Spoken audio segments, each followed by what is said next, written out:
Hi everyone, Roy Brotman, the Recovery Coach. Remember, there is no shame in admitting that you have a drug or an alcohol problem. The real shame is not admitting it.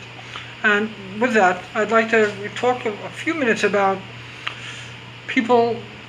Well, first, in a previous video, I said that people are in recovery with different steps of recovery with different substances simultaneously. And that's true.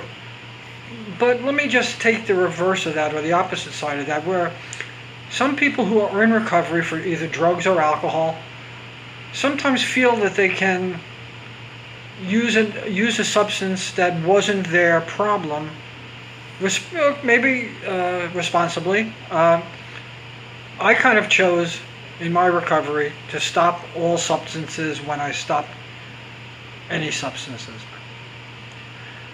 I've stopped alcohol, and alcohol really wasn't my problem when I went into recovery.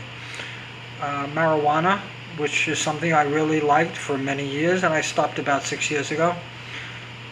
And opioids, which is the thing that I actually went into recovery for, were my two major drugs of choice. As I said, alcohol really wasn't my drug of choice, nor was it really a problem for me. But once I got into recovery, I decided that I really needed to stop all substances. And I think that's a pretty wise decision to make. Because while I don't believe there's such a thing as an addictive personality, people do have propensities to become addicted to substances. And if you stop drinking or stop taking opioids or stop smoking, I think you're more likely than not to become dependent on some other substance. And it might not be, something like drugs or alcohol. It might be food or shopping or gambling or some other habit that suddenly becomes addictive to you. But I would point out that you really should watch that. In my coaching, I typically don't coach people with eating disorders or gambling problems, because I've never had one of those issues, and I feel that I'm best working with someone who I can identify with through problems I've had in the past. But I do recommend and counsel my clients, against finding another behavior that becomes addictive. You need to find activities to replace the activities that you were addicted to. That's true, and I think all experts agree with that.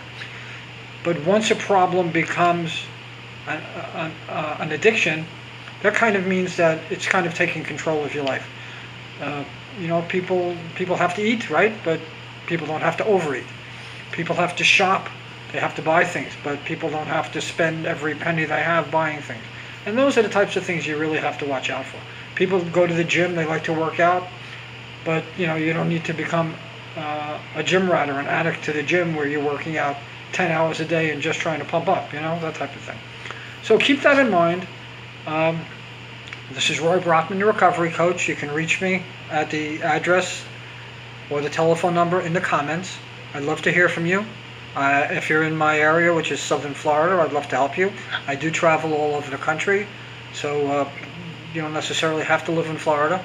I can work with people face-to-face traveling, or I work on Skype and FaceTime and things like that. So give me a call if you're having a problem, if you'd like to discuss anything or some advice, and have a great day. Thank you.